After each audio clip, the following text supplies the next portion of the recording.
and today I'm going to test out this brand new dip pen I got off of Amazon. At least that's what I would say if I hadn't bought this 3 months ago and never made a video on it. So I'm actually just going to show you a couple tips that I found out while using this and still give a review. This is a drawing I did, and I'm going to be inking it using this. So guess I'm just gonna pull it out. So this is the set that I bought. It came with 2 pins. It came with this, I'm not gonna pull it out right now because it takes a second, but this is just a holder to where it keeps the pen from touching the table when you have it out. I have this little shot glass looking thing. You put water in it so you can wash off oh my gosh, I can't talk today, sorry. The tip of the pen when you change colors. And it did come with a bunch of lovely colors. So, I'm trying to figure out what color I want to do for this drawing. I put the pencil here so the page would stop moving. So, put that back.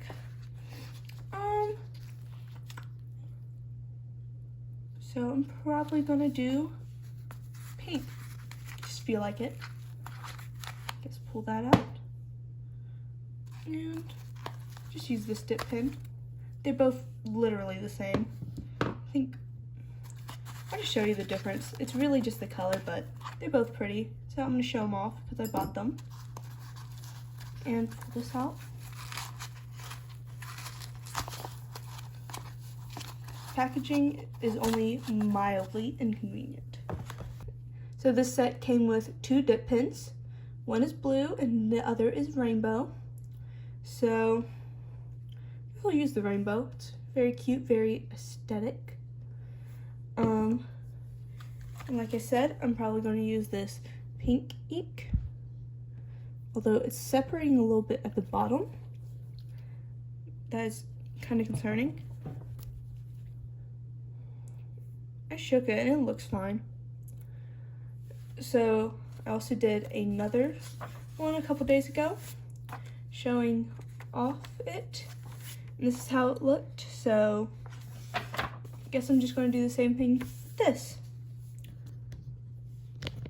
You can set it down on the table and not have it touch the table, because I've said it, but this is glass.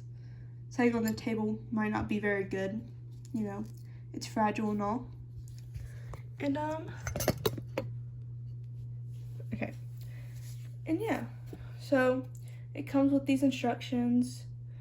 You dip it in, you like put off the extra, and then you rinse it afterwards. It's very simple. The first thing you actually do is fill up the shot glass so that when you're done you can just immediately rinse it off so it doesn't stain it. I don't know if that happens, but I'm just gonna reuse some water that I had from a couple days ago because I do not like wasting water. I think it's very wasteful. Is this gonna spill on me?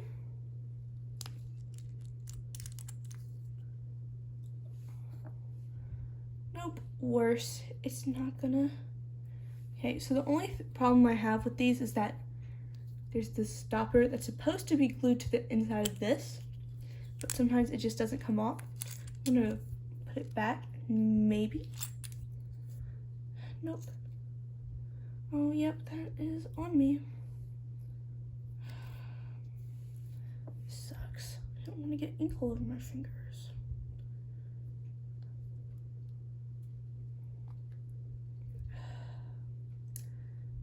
Okay.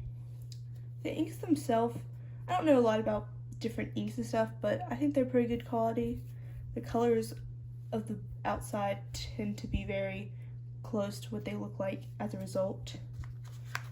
Because if I just pull out this other ink, this is the ink that I used. I mean, it's It's not like exactly the same, but I also like, I'll show you in a minute, but like, if you see the line, like right here, that's what this is. I just used a paintbrush to fill in these areas because that would take a really long time with this tiny little point, which it's not focusing on. Look. Whatever, if you're gonna be like that. So I guess I'm just going to get started. Oh, great, I just got ink on my hand. Fun. Okay, so it took me about 13 minutes to do the basic line art, and I value your time. Yes, you specifically. So I'm just going to do a voiceover and explain how this wonderful pen works. So on the tip of the pen, there are these spiral grooves. When you dip your pen in ink, gravity pulls down the ink so it flows to the tip. You have to make sure you wipe off the excess ink, or else the ink overflows and spills onto the page. That's how the pen works, and it's super simple. Now, with my actual process, I start with the hair because that's the most fun for me personally, and after I start, I get into a rhythm, a vibe, a mindset, whatever you want to call it, and it helps me continue through the entire piece. And line art for me is very much a love-hate relationship, and it alternates from being super relaxing and satisfying to being extremely tedious and really frustrating.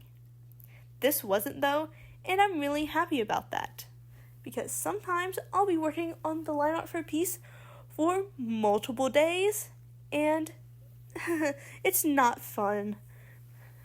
This wasn't. Again, it only took me 13 minutes for the basic one, which is like, I think a record for me. Not that I keep track of it or anything. Now, a word from non-voiceover me. Okay, so I just finished with the basic line art, and I'm about to go in. I'm just going to go ahead and do it and erase the sketch. I'm about to go in with some of the more details, fill in the area, and I'll talk about more when I get there. But I'm thinking about making her hair brunette, so that's going to be cute, I'm sure. I really like how her shoe turned out. It's very cute. I'm just erasing so I can actually see what I'm doing, because after a while, all the lines get to be a lot. So, oh, I gotta do my signature. I'll say that for last, it'll be fun. So, what I'm doing is pretty much just picking the darkest areas, which is going to be like her roots. And then probably the darkest area would probably be like right here.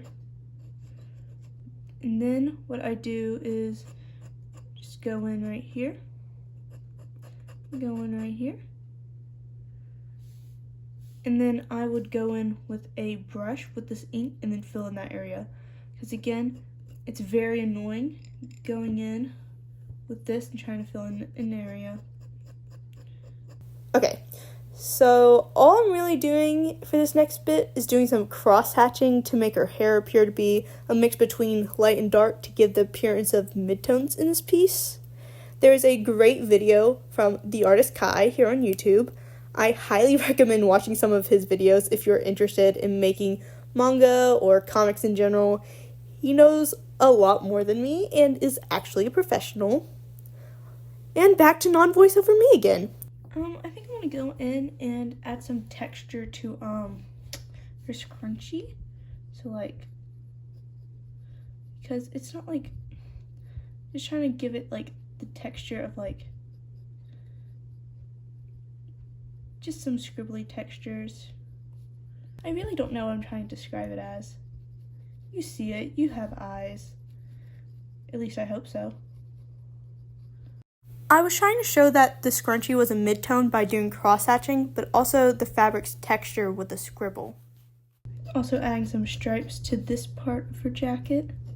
The stripes are again showing texture, and that certain parts of the jacket are a midtone. Alright, so my phone may or may not have died, so This may or may not be the next day. So I have a bunch of areas that I'm trying to fill in with ink. I'm just going to use a paintbrush because filling it in with this tiny little nib of this pen is very annoying and frustrating. So I'm literally just taking my ink, dipping my brush in, and then I'm going to paint to fill in the areas. Whoa, so cool, so pretty. Isn't this wonderful? And when you're painting ink, it tends to be just a little bit lighter, so you can see some of the line art underneath it. It's not like super apparent, but you can still see it just a little bit. So this process of going in with a paintbrush is very simple and only a little bit boring. It's mostly detail work, but it is overall relaxing, and it's very satisfying to watch it pull the piece together. It's a very self-explanatory process, so I don't feel like I need to elaborate too much on it. So I hope you enjoy this quick little speed paint. Okay, so that is my finished piece. So I guess I'm going to rate the set that I got. Honestly, I really like it. I feel like the only issue is that the inks are kind of hard to open. And some of these colors are very similar. Cause like this brown, this orange, and this orange look very similar. Similar thing with the two purples, the one I use and this one. The one I used in this one. Same with the greens. Also, it's just like there's a dark blue, a light blue, a medium blue, and a black, and they all look very similar. But I do think they work really well. These glass pens are very nice, and they aren't like extremely fragile. I'm somebody who's very clumsy and I'm not very careful with stuff. And these don't have any chips. These haven't broken. And also, they're so pretty and aesthetic. With all that said, I would recommend this if you are interested in, a dip pen set and don't want to spend a bunch of money, because this was like $20. And this does have a lot of ink, so I think this is supposed to be used more for like calligraphy, if it will zoom in, because the example they use is for calligraphy. Oh my gosh, it's not okay, it's not focusing, but it's writing and it's yellow, so I think it's supposed to be for writing, but it also works well for whatever the hell I'm using it for. So yeah, I'm not like getting paid for like commissions or anything, not commissions for like selling any of these. This is just me giving a genuine review. So if you're interested, you should try it. Again, I'm Mackerel, and if you like what I'm doing, like and subscribe. If you have any recommendations for anything I should try out, I'm always open to more art supplies. You can leave a comment down below. And with that said, I hope you have a nice day.